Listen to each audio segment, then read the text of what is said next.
안녕하세요. 프라임에듀입니다. 오늘은 2022년 1학기 중간고사 본 학교 중에 어떤 학교가 수능과 가까운 내신 영어 시험 있는지를 알아보도록 하겠습니다. 제가 항상 얘기하는 거지만은 영어 내신 시험은 수능과 가까워야지 학생들이 내신 대비와 수능 대비를 따로 안 할 수 있습니다. 내신 영어 시험이 수능 시험 범위와 거리가 멀면 두 개를 따로 공부해야 되는 아주 비효율적인 상황이 벌어지게 됩니다.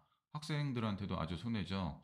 그래서 학교에서 조금만 신경 써 주시면은, 즉 수능과 가까운 시험 문제를 출제를 해 주시면은 학생들이 좀 더 효율적으로 공부를 할 수 있지 않나 생각되어서 이렇게 자료를 제작을 해 봤습니다. 그래서 수능과 가까운 내신 영어 시험의 조건은 일단 시험 범위가 많아야 됩니다. 그러니까 수능은 시험 범위가 없이 무한대죠.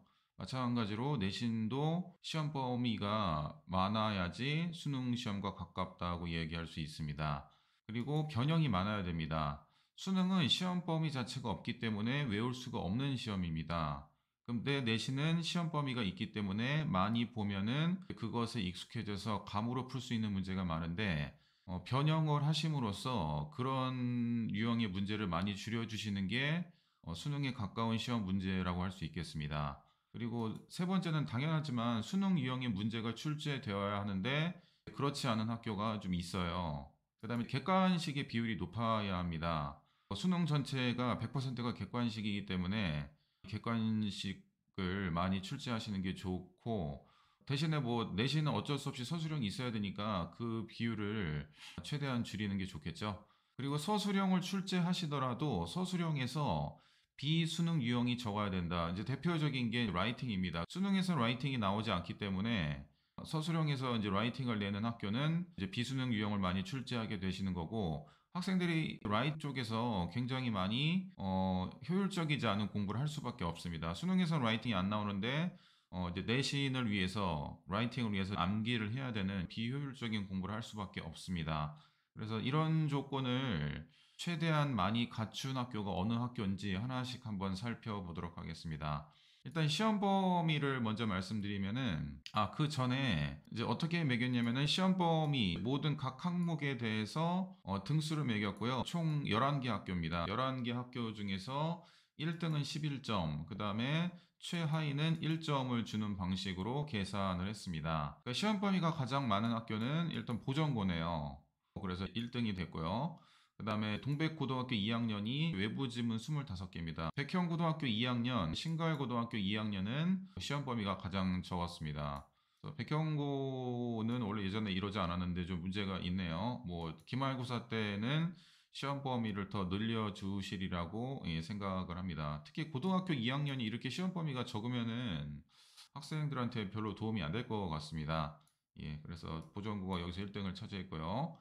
그 다음에 변형 정도는 직접 보고 설명드리는 게 제일 낫겠죠. 보기가 영어 같은 경우는 좀 난이도가 낮은 거죠. 그래서 여기 보기가 영어로 된 거를 변형 보기 영어라고 하고, 변형 1 같은 경우는 문제 지문 자체를 변형시킨 게 아니고 그냥 이런 겁니다. 지문 자체가 변형된 게 아니고 답 부분만 단어를 바꿔놓은 거를 변형 1이라고 하고요. 변형 2는 지문 자체를 바꿔놓은 것입니다. 그래서 여기 주황색하고 이제 보라색으로 표현된 거 있죠. 예, 그래서 난이도가 보기가 영어인 것은 0.5를 곱했고요. 변형 1인 것은 1, 변형 2인 것은 1.5를 곱했습니다. 합계를 내봤더니 동백고등학교가 이제 91점이 됩니다. 그래서 가장 변형이 많이 된 학교가 되었고요. 그래서 이걸로 다시 한번 정리해 보면은, 그 다음에 보전고등학교가 2위입니다. 이제 이런 식으로 쭉 나갑니다. 그래서 변형이 가장 적게 된 학교는 초등고등학교 2학년, 그 다음에 구성고등학교 1학년. 변형이 적게 됐다는 얘기는 학생들의 난이도, 체감 난이도가 쉬웠다는 걸 얘기하는 겁니다. 실제로 시험 보고 온 학생들한테 이야기도 초등고나 구성고 학생들은 시험이 좀 쉬웠다 이렇게 말을 합니다. 변형이 적게 되었고, 변형이 적게 되었다는 얘기는 학생들이 외워서 쓸 수 있다는 얘기죠. 예, 그렇게 해서 점수를 한번 매겨봤고요. 그 다음에 수능 유형에 가장 가까운, 그러니까 비수능 유형을 적게 출제하신 학교에 대해서도 한번 알아봤습니다. 비수능 유형 같은 경우는 뭐 여러 가지 뭐 속담이라든지 수능 유형이 아닌 건데, 그러니까 청덕고등학교 2학년이 가장 높게 수능 유형으로 출제를 하셨습니다. 서술형에서도 비수능 유형이 굉장히 적었습니다. 근데 이제 신갈고등학교 2학년은 예전에도 한번 말씀드렸지만 이제 문법에서 비수능 유형이 굉장히 많이 출제가 되죠. 난이도를 높이시기 위해서. 그리고 동백고 1이나 동백고 2 같은 경우에는 서술형에서 라이팅을 많이 출제하시기 때문에 여기서 점수가 깎였습니다. 예, 그리고 이제 동백고 1 같은 경우에는 역시 신갈고와 마찬가지로 밑줄어법을 많이 출제를 하셨죠. 예, 그래서 비수능 유형이 많이 출제된 학교라고 할 수 있고, 그 다음에 객관식 점수가 가장 높은 학교를 살펴보니까 신갈고등학교가 가장 객관식 점수가 높았습니다. 그리고 이제 보전고, 청덕고 이런 식으로요. 그리고 동백고등학교 2학년, 동백고등학교 1학년. 그러니까 동백고가 객관식 점수가 가장 낮습니다. 서술형의 배점이 그만큼 높다는 거죠.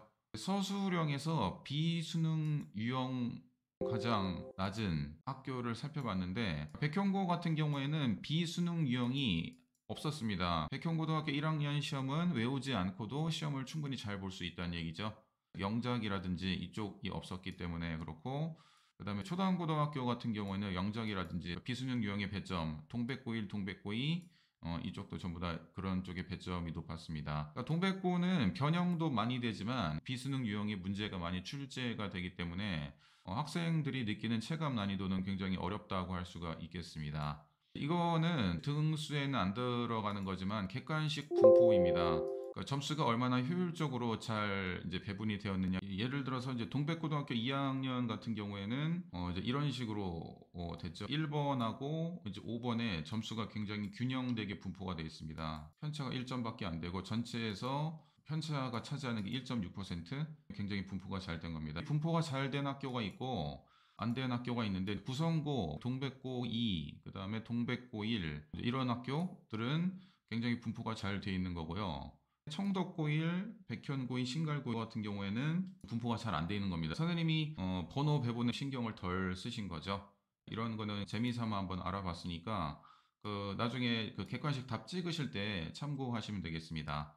전체적으로 시험 범위는 보조고가 가장 많았고 변형 정도는 동백고이가 가장 많이 됐고요.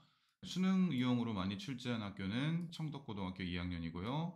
객관식 점수 비율이 가장 높은 학교는 신갈고등학교 2학년이고 비수능 유형이 가장 적은 학교는 백현고등학교 1학년이고 이거를 점수를 한번 다 합해봤습니다.